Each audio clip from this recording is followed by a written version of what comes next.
So yeah, thank you so much for joining, Sam. I'm Hannah, I'm part of the committee at PRC NextGen Scotland. Yeah, and Sarah, I'm Hannah's co-chair. So yeah, thank you for joining us for our last NextGen event of the year. This year didn't turn out exactly the way we hoped with events. A lot of them have turned on to being Zoom events. So this is the last event of the year, maybe the last Zoom event. We don't know what's going to happen next year yet. So yeah, I'll pass you over to Hannah. Yeah, so as I said briefly at the start, we are really happy to be joined by Paul Hadfield from Big Partnership. Paul joined Big last year as a senior creative strategist, and he takes lead in lots of idea creation and generation for clients such as Apple, Aldi, the Macallan, and he works across all 4 Big offices. And previously he was a UK PR creative director for Havas, where he spent 8 years working on award-winning work, including the likes of Greggs, campaigns for Asda, Kellogg's, Pringles. So yeah, we're just really pleased to be joined by him today, and can't wait to be inspired by his creativity. So Paul. Thanks for having me. I can't really follow that build up, can I? So I've got look, I've got a few slides to maybe talk you through. I'm trying not to do death by PowerPoints. There's no kind of boring diagrams or anything like that. It's just some things to look at on the screen, and I'll talk you through. And hopefully when you go away, if you feel 1% more creative or how to be creative when working remotely, then hopefully that's a worthwhile investment in time from you guys today. So I'll just share my screen now, if you bear with me 1 minute.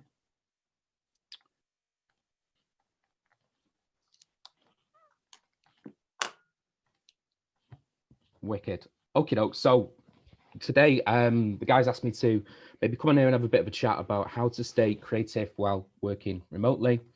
I think the first thing to say is my sort of challenge back to that, if you like, or comment on that, is that actually a good creative idea hasn't actually changed, and the way in which that we come up with good ideas kind of has altered a little bit, and that's probably the thing to think about. It's how you make the adjustments to the way in which you reach them, or the way in which you work them, rather than actually just the ideas themselves. So I think the most important thing is, if we're thinking about that, is about how to get to a good idea or how to be creative, is to actually get the uncreative stuff right first. So I think the first thing, and this is probably the single most important thing when you're trying to come up with a good idea or a good campaign, is to have a strong brief behind it. Behind every creative masterpiece lies a strong brief. I think that's really key. I think that if you haven't got a brief, you just come up with stuff that completely can be misleading, doesn't mean anything, etc., and so on. So what does a good brief look like? So here's an interesting one. So I think a couple of weeks ago, we got a briefing for a new project, and it was accompanied by about 15 documents, and I counted them up because I knew I was talking to you guys today, and there was nearly 300 pages of information to go through. So I guess in the first instance, if we were going about having a bit of a brainstorm, or and getting some of the wider teams to kind of maybe join in and come up with some ideas, the simple thing to do would be just forward on the client brief and all those documents, and then expect people to spend hours going through 300 pages.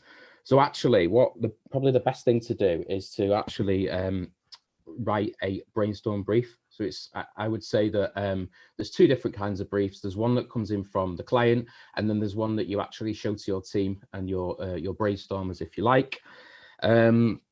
The point I'm trying to make with this slide here is that actually the brainstorm brief, it gives you the opportunity to direct the teams and get them to think about what you need them to think about.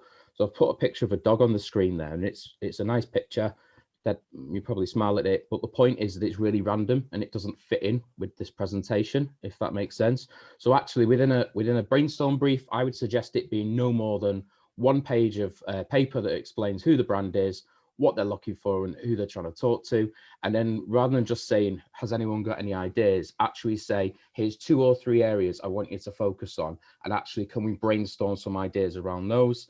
If you're looking for the kind of the buzzword terms for that, people call them territories or thought starters. And I guess that's exactly the point there. We want to kind of steer people in the right direction and avoid misleading randomness, if you like. You can imagine, doesn't someone always suggest a flash mob in a brainstorm? We want to avoid that kind of stuff. So that's kind of the way to do it. Use some focus with thought starters and territories. 2s, 3s, and 4s. So obviously everyone's got kind of different ways of working, and I think before lockdown I was always against, these, when everyone goes into the boardroom and you've got some beers and cakes on the table and there's sort of 20 people having a brainstorm, shouting ideas at each other, and you kind of end up with the people who speak the loudest coming up with ideas, and it just doesn't get you anywhere. And I think if we're thinking about it in a pandemic and lockdown and all these kind of restrictions, can you imagine trying to do a brainstorm with a screen looking like that? It just doesn't work. In my opinion, it doesn't get you anywhere. It's not a productive use of people's time, because you'll typically get 1 or 2 people coming up with stuff and everyone else just sitting there and listening, not contributing.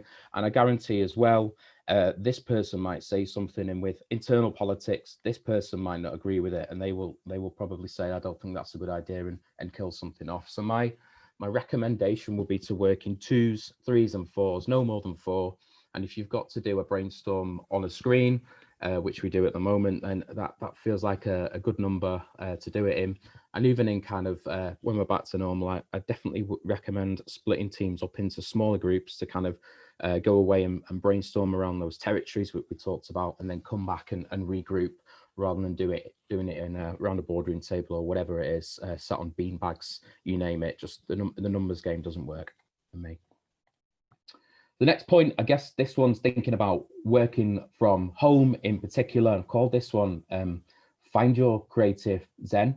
I think it's really important to remember that everyone works and thinks differently, and everyone comes up with ideas differently. And perhaps if you were to look for a positive in terms of kind of this new way of working that we're all kind of facing, I think it means everyone could be more flexible about how you go about stuff. So actually, if we're saying there's a good brief, we're not going to brainstorm with 25 people on a screen shouting at each other. It then gives you an opportunity to kind of set the parameters, if you like, in terms of how you go about finding your way of being creative. So what works for you might not work for everyone else, and vice versa. And I think like that, this new way of work has given us the opportunity to do stuff. There's a couple of people I work with at the moment who refuse to think about ideas in the 9 to 5 because they're just actually distracted. Me personally, my creative zen isn't sat here staring at a screen. It's not sat in this little office. It's actually having a black coffee, pumping myself up, and then going for a walk and having an actual think about stuff, coming back and writing it down. And I think, everyone is different. So don't think you have to think of ideas or come up with stuff by just being sat at your screen. It's good to get out. It might be on a comfy sofa. It could be a different time of day, whatever it is, make it work for you. And I guarantee if you put yourself in good conditions that makes you feel comfortable and more creative, you'll come up with better ideas. And then I think the other point there is to find the yin to your yang. So what do we mean by that? Is, I would say, as well as having these sort of formal structured sessions where people do these little one-to-one brainstorms, or whether it's just come up with ideas, I think when we're all kind of isolated and working at home, it's really important to replicate that kind of office culture of, where you shout out across the room or to someone on the next desk and go, what do you think of this? I think it's really important to do that and bounce ideas off each other. I've got 2 or 3 people internally who I will go to and say, what do you think of this? And sometimes they will provide good direction in terms of, I like it, but I don't think you should do it like that. Have you thought of this? And I think it works. It's almost like creating these sounding boards with people. The other good tip I've got as well is we were looking at a campaign recently for gamers. I know nothing about gamers. It was targeting younger people. So I had to have the what do you think of this chat with my nephew. So it's who's 11, knows all about games and all that kind of stuff. And the point is bounce things off people to get an opinion. Don't just assume or expect or think that you are expected to know everything about everything. Bounce stuff off other people, and I guarantee, again, that'll make your creative a lot more on point. if you like.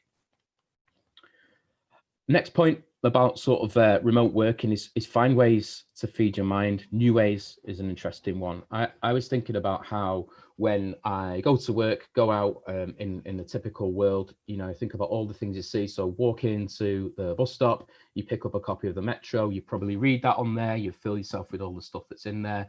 And then you walk into the office and you probably see people doing things, you see promotions in shop windows, you see billboard ads, whatever it is, all those kind of things we've sort of lost in terms of filling our mind and seeing new stuff and learning about things kind of almost subconsciously. So I guess with having all this extra time on our hands, I you know, think about it, you're scrolling through your phone, is try and learn about new stuff and find out how things work. I mean, I made that point about the gamer campaign earlier, and I knew nothing about Twitch. And if you want to succeed with a campaign targeting gamers, and that's a very specific example, I spent ages watching YouTube videos, learning about what Twitch is, how it works, why it's important, and just kind of being a curious cat, if you like, thinking about different things. This weekend, I know we've got a pitch coming up to a building construction company, and we want to do something with influencers who are likely to buy construction power tools.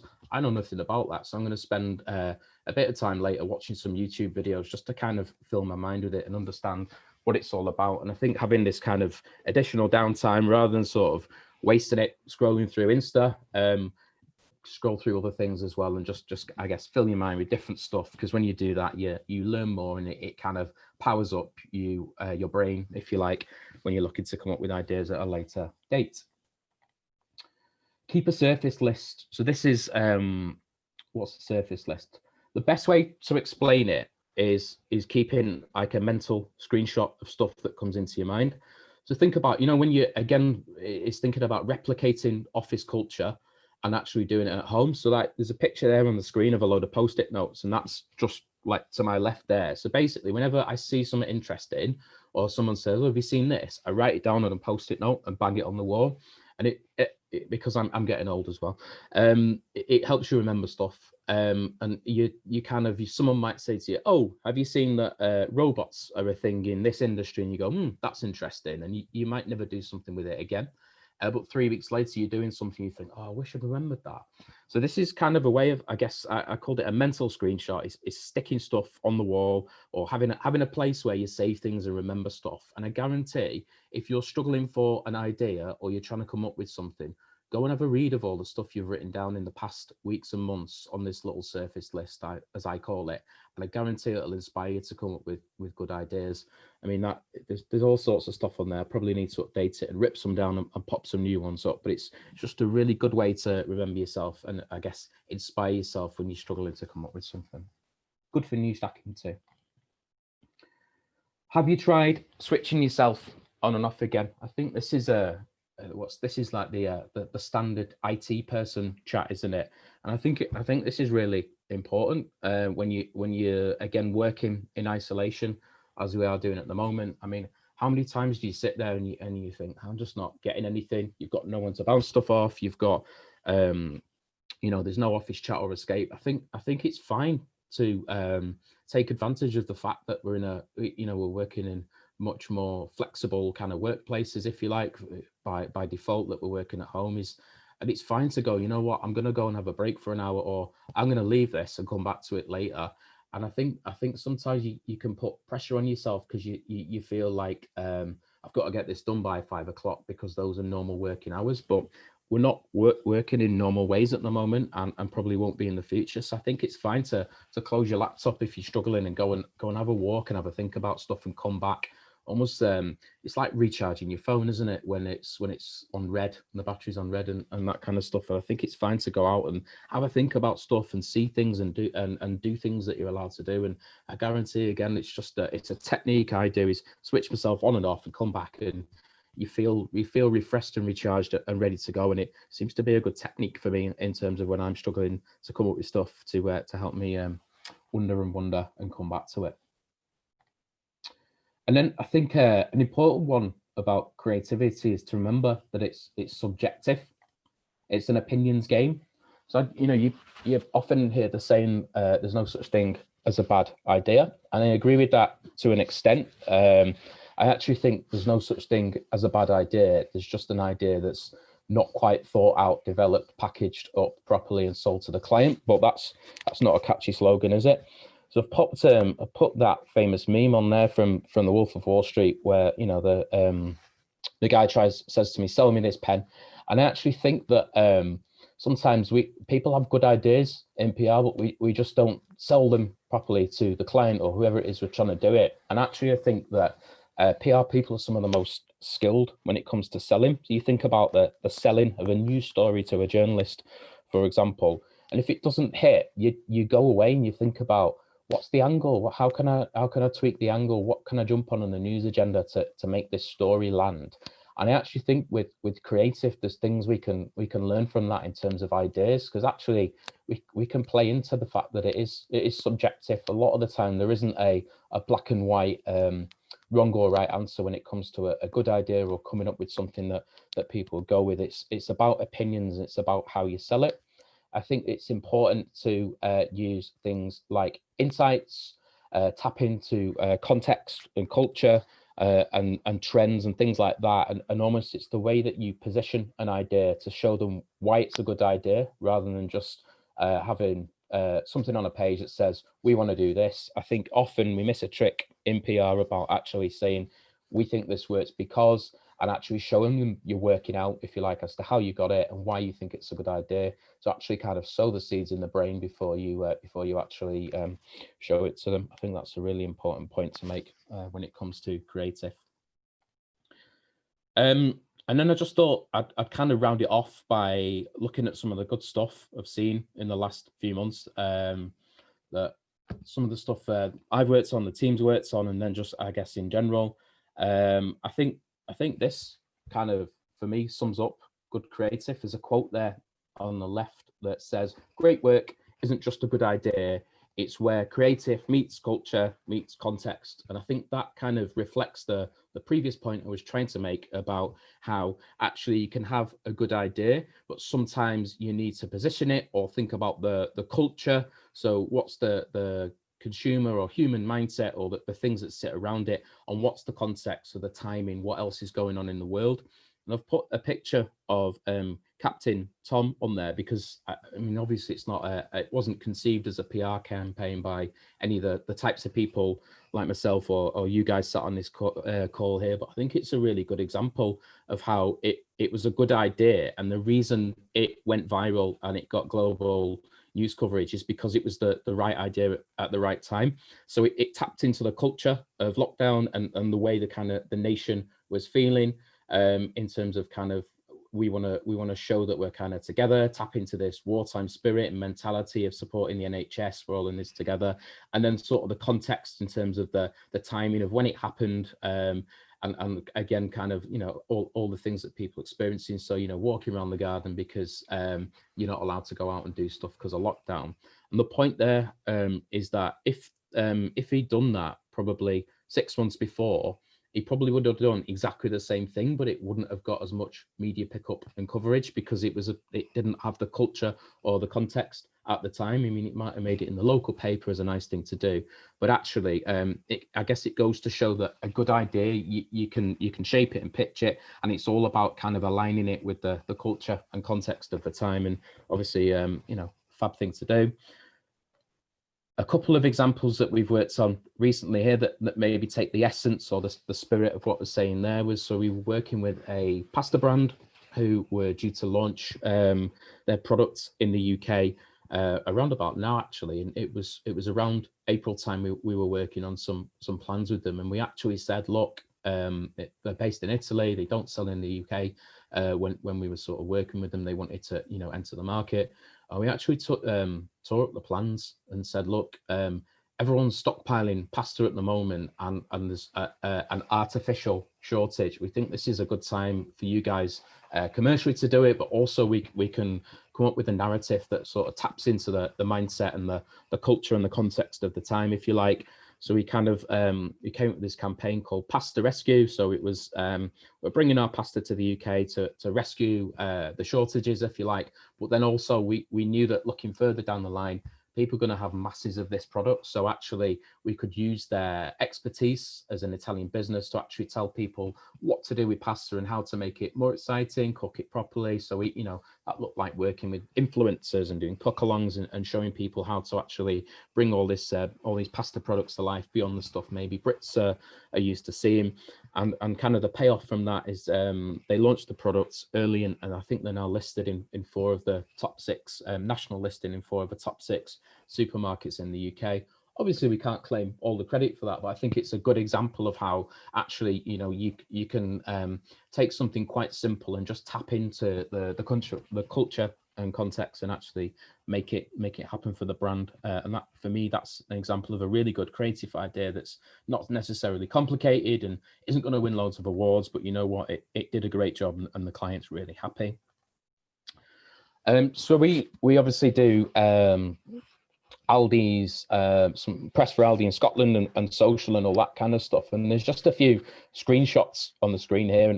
And I think the point here is that actually, I think when people think creativity, following on from the last point, is that actually every single creative idea needs to be something that's going to win a PRCA award or a Cannes Lion award. And the reality is not. You can be really clever and really good with small stuff as well. And I think that's a good way to build up to being capable and gaining the trust of clients in terms of doing some of these big creative campaigns is to start at the bottom and apply this kind of creative mentality of I keep saying it about tapping into culture and context and actually applying it to some of the everyday stuff that we do. So there's just some tweets on there that kind of tap into the customer mindset of the Aldi shopper. And it's stuff on there that people, when they're scrolling through, they stop and go, that's quite funny. I'm going to share that, or I'm going to mention someone in the comments and tag them in. And I think it's just a thing there about, there's no such thing as a boring product. There's just boring campaigns and boring ideas. Who'd have thought you could make a high-vis hoodie, the second from the left there, interesting, exciting, and perfect example there. And then I guess the last one to talk about, or I wanted to talk about today, just briefly touch on as an example of a good campaign that we worked on sort of towards the start of lockdown earlier in the year. Was this thing called Keep Britain Blooming, which was for an organisation called the HTA, the Horticultural Trade Organisation. So essentially they're the trade body for garden centres in the UK. They came to us and said that unless we can convince government to let garden centres reopen when lockdown restrictions are lifted, the garden centre and horticulture industry is going to die. We're going to throw loads of plants in the bin. Lots of industries felt this way. And I guess that the point I'm trying to make there is that actually what we did is we kind of tapped into the mindset and culture of the time. And we sort of, admittably, and I probably wouldn't say this outright to the client, is that we in terms of the consumer priority list, garden centres were quite low down, and actually there's bigger things to think about. So we had to be kind of creative in tapping into that, or acknowledging that, if you like, as part of that. What's the culture of the time and what's the context. And the way we kind of managed to get around it was that we went, well, you know what, people like gardening, and the face of gardening in the UK is Anne Titchmarsh. So if we can get him on board to start talking about it, we suddenly know that everyone else is going to pay a bit more attention to it. Of course, there's lots of other stuff we did in the background as well. But I think the nice thing there is we tapped into something and sort of said, how are we going to make this work? And the payoff from it, and it was a successful campaign. I think it was up for a PRTA award and won a PR Week thing as well, is that we managed to get garden centres reopened, and it was actually the only retail sector to do so when the first wave was of lockdown was restricted earlier in the year. It was non-essential, and it was moved. Everything was allowed to open again because of sort of the I guess the snowball effect behind the campaign in terms of lobbying government, and also getting people to buy into it and ask their MPs and so on and so forth to back it. And I think, again, that's just underlines this point about a good idea is actually you're part way there, and actually if you can make it meet culture and meet context, then I think that's the way to absolutely smash it, and how to sell it, and how to have a successful award-winning idea. I know that was quite whistle stop We'll send these slides around after as well, but I hope that was useful. You maybe picked up a few tips there along the way, and if you've got any questions you want to ask, I'm more than happy to have a chat about them now. Yes, so if you have any questions you want to ask, you can either put on your microphone and say it out loud, or put it in the chat box at the side as well. I mean, I have a question to start with, so I'll maybe kick us off. Paul, so you mentioned about brainstorming at the start and about actually going into smaller groups. What about if somebody, do you have any tips for people that are maybe just starting out in PR? So they're maybe not feeling as confident, even in a small group, to actually have their ideas heard. How should they deal with a brainstorming situation? I think that's a really good question. I think so. First of all, I recognise that is definitely a thing. So I think it's almost it's incumbent on the person partly who's leading the brainstorm to actually identify that there's different people within the group and actually ask, have conversation, provoke them. And, it could be as simple as saying at the end of the brainstorm, has anyone got anything they want to add, or do you want to send it over to me separately?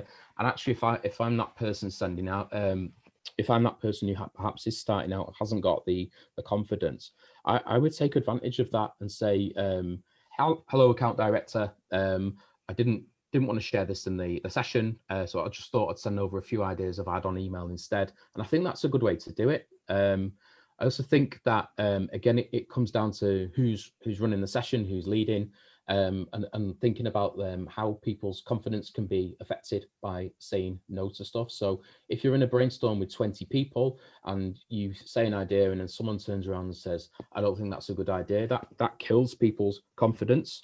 So I think that's another advantage of working in pairs and smaller groups. Actually, you can be more honest and feel less offended when someone says, I'm not sure that works, whereas doing so in front of 20 people is quite daunting. And then the second way to address that is, I think that point you made about having someone to bounce stuff off, a sounding board, or a brainstorm buddy, if you like. It doesn't have to be someone senior, it doesn't have to be someone junior, just someone you can bounce stuff off and go, do you think this is a good idea? And you can build your confidence that way, I think. Great. Do we have any other questions?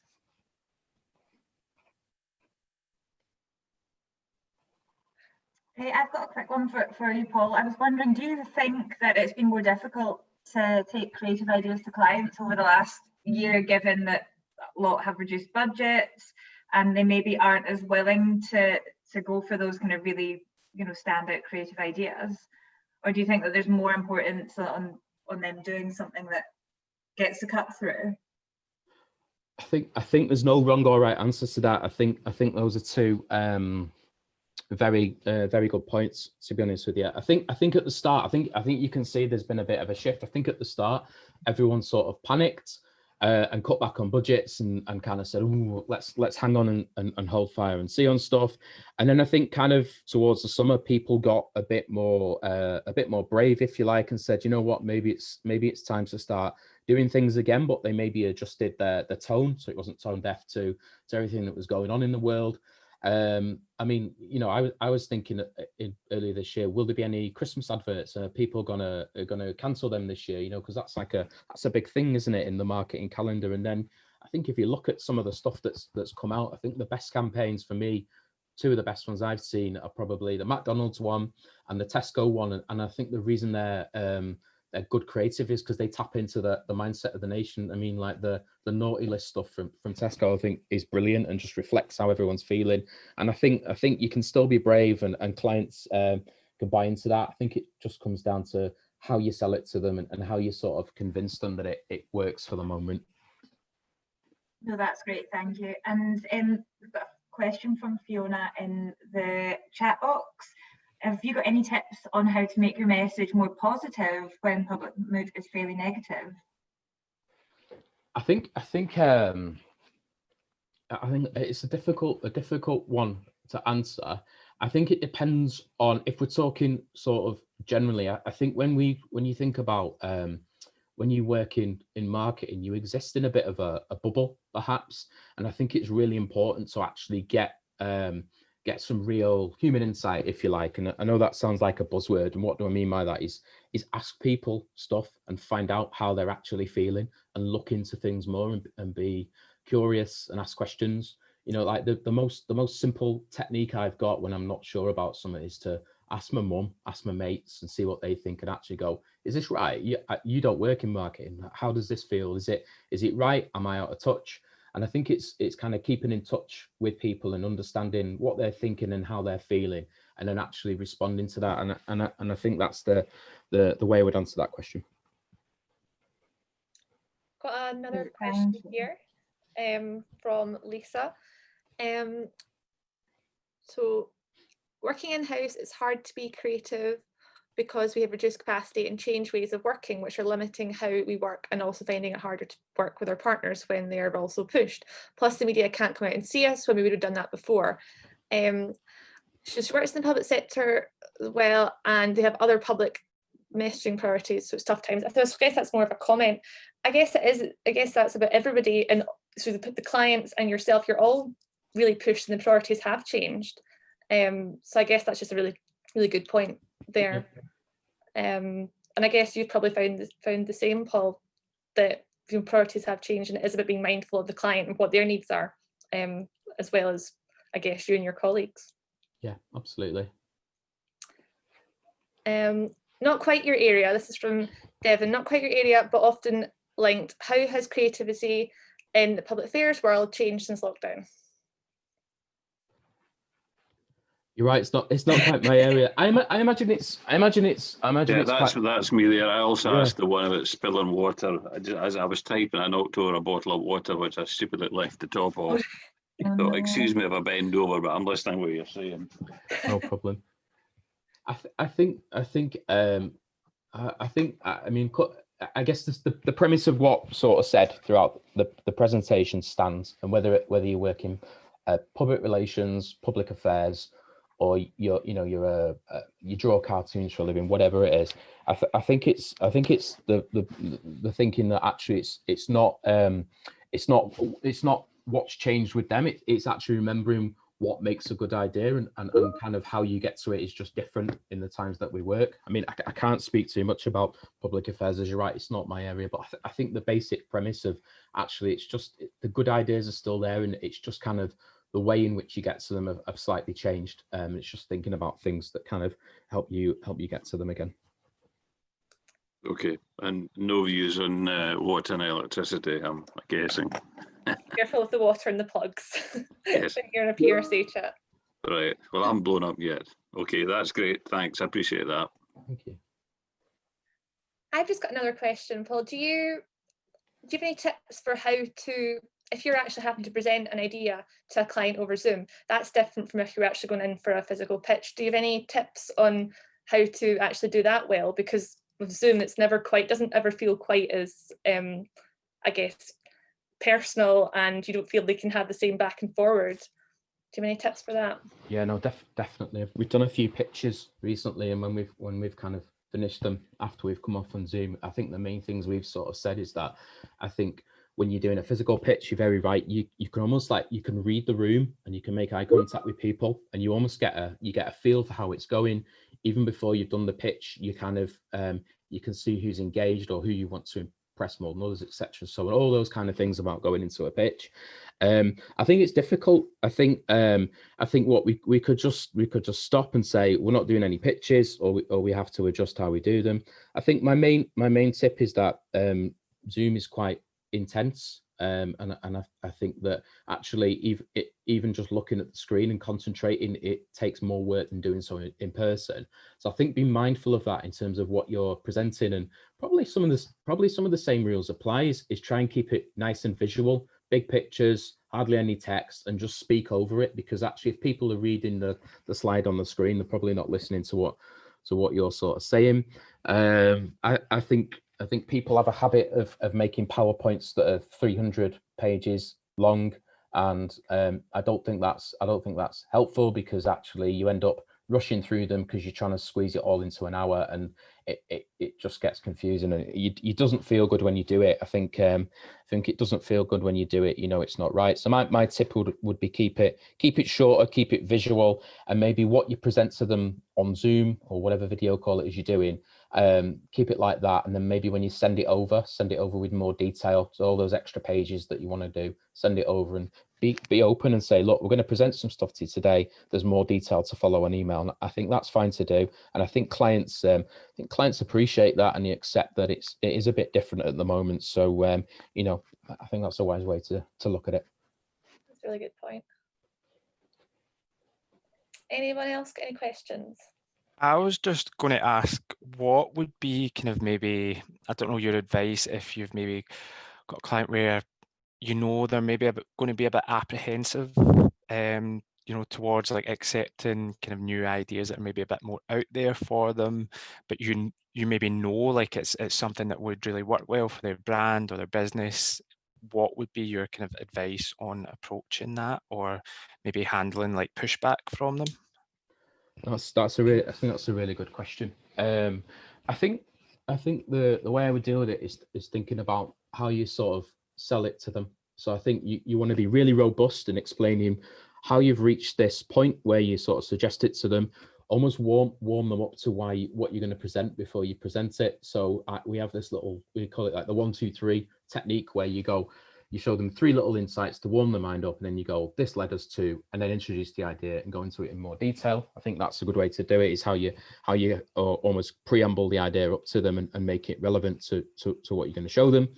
And I think that the second one is to make stuff, make ideas, whatever it is, make it scalable up and down, and be really open about that. So another way to do that is to have an idea, and actually perhaps the more extreme version, you say, look, we know this is going to make you uncomfortable, and that's why we're calling this a stretch idea, and it's scalable up and down. And say, look, perhaps this is the safe option version of it, this is the middle ground option of it, and this is the really kind of extreme or more creative out there idea version of it. And I think having in your mind that they're probably never going to go for the more extreme version. So if you want them to go for the middle one, make something else sound more extreme, and then when they push back, it gives you more wiggle room, if you like. I'm not sure if that's an official PRCA approved technique, but if you're asking for my honest opinion, that's what I would give you. Thank you. No, that's great. Thank you so much. I'm not sure if anyone has any more questions. And if you do, please feel free to drop us an email afterwards as well, or if you'd like a copy of the deck, then we'd be more than happy to share that with you. This will also be uploaded online to the PRCA YouTube channel, so if there's any other colleagues that you'd like to share with, so sorry Paul, it will be out there for good now. But thank you so much to everybody for joining. So if there's any more questions. Not a question. I have been told to ask everybody. I know that everyone is extremely busy at this time of year, but if you have 5 minutes, could you fill out the PRC regional membership survey? I'll put the link into the chat box. It's really just a way for you to give your thoughts on what the PRCA should be doing in Scotland, or in whatever region you're dialing in from today. So I'll get that in the chat, and it just takes 5 minutes, and you'll be entered into a prize draw for responding. So I will put in now. Great, thank you. And just thanks again to Paul for leading the session today and giving some fantastic creative tips.